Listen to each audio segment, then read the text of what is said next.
পাহাড়ে ঠিক এই ধরনের গুম খুন, নির্বিচারে হত্যা এবং যখন তখন হচ্ছে গ্রেপ্তার, সেগুলো প্রতিনিয়ত ঘটছে।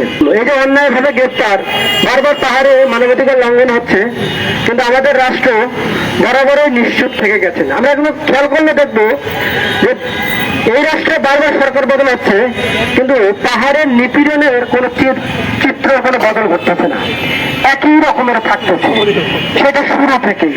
তাহলে আমরা এই জায়গা থেকে একটা জিনিস স্পষ্ট করতে পারি যে পাহাড়ে যে নিপীড়ন চালাচ্ছে এই রাষ্ট্র, এই নিপীড়নের জায়গা থেকে এই সমতলের যে উগ্র জাতীয়তাবাদ একটা জাতিগত নিপীড়নের আখড়া তৈরি করে দিয়েছে এবং সেই আখড়া পরিণত করেছে আমাদের পাহাড়কে।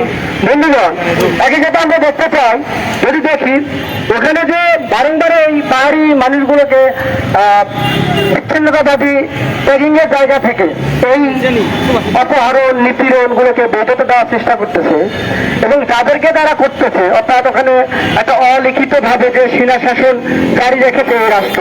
কিন্তু আমরা যদি দেখি এই সমতলে কি সন্ত্রাসের অভাব পড়েছে? এই সমতলে প্রতিনিয়ত সন্ত্রাস হচ্ছে, এই সমতলে প্রতিনিয়ত খুন হচ্ছে, ধর্ষণ হচ্ছে, মত সন্ত্রাস হচ্ছে, কিন্তু আমরা যদি সমতলে সেই সেনা শাসন কিন্তু দেখছি না। তাহলে যদি ন্যায়টা করতে হয় তাহলে সমতলে তো সেনা শাসনটা দিতে হবে, এখানে তো কম সন্ত্রাস হচ্ছে না। তাহলে সেই জায়গা থেকে যদি দেখেন সেই জায়গাটা কিন্তু এমন হচ্ছে না। একই সাথে আমরা খেয়াল করলে দেখবো যে বারবার বলা হচ্ছে যে বাহিনী থেকে ওখানে রাখা হচ্ছে, যে বৈধতা গুলো দেওয়া হচ্ছে, দেশপ্রেমের বৈধতা, দেশের জনগণের বন্ধু সেনাবাহিনী। আমরা এই যে বন্ধুত্ব কেমন সেটা আমরা লক্ষ্য করি। এখন তো চলছে জুলাই মাস, আমরা কিছুদিন আগে একটা জুলাই সংগ্রাম পার করছি। সেই জুলাই মাসে গিয়ে দেখেছি যে এখানকার সেনাবাহিনী কিভাবে হেলিকপ্টার দিয়ে স্নাইপারদের সাথে সাথে রেখেছিল এবং ছাদ থেকে কিভাবে তারা নিরাপদে তাদেরকে নিয়ে গেছে। আমরা এও দেখেছি সেনাবাহিনীর হেলিকপ্টারে কিভাবে এখানকার গণহত্যাকারী সেই প্রধানমন্ত্রী শেখ হাসিনা পালাতে পারে। এই হচ্ছে আমাদের সেনাবাহিনীর হচ্ছে বন্ধুত্ব জনগণের প্রতি। ফলে সেই একই বন্ধুত্ব দেখাচ্ছে তারা পাহাড়ে গিয়ে, তারা নাকি ওখানে হচ্ছে নিরাপত্তা নিশ্চিত করতেছে, কিন্তু এটা নিরাপত্তা নয়। বন্ধুরা, আমরা যদি বলি যে এই পাহাড়ি ছাত্র পরিষদের যে মূল দাবির প্রসঙ্গ, এরা আপনারা শুনেছেন পূর্ণ স্বায়ত্ত শাসন।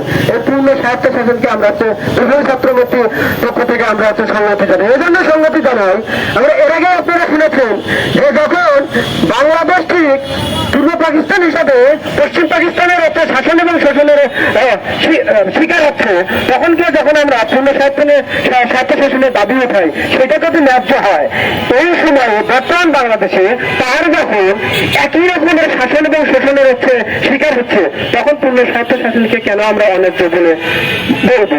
তার কোনো যৌক্তিকতা নেই। এই নজিরটা কে দেখায়? এই নজিরটা দেখা হলে এখানকার হচ্ছে বর্জিয়া শাসক গোষ্ঠী।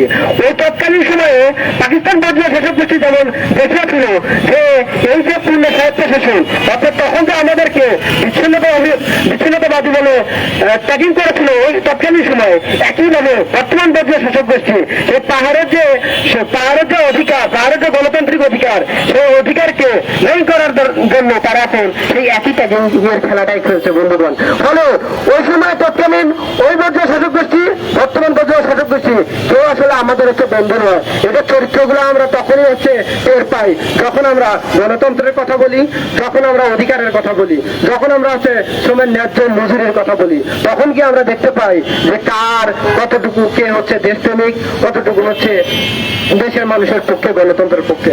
ফলে সেই জায়গা থেকে আমি বলতে চাই, পাহাড়ের যে মুক্তির লড়াই, পাহাড়ের যে গণতন্ত্রের লড়াই, সেই লড়াই সমতল এবং পাহাড়ের বিচ্ছিন্ন কোনো লড়াই নয়। এটা হচ্ছে একই সূত্রে গাথা।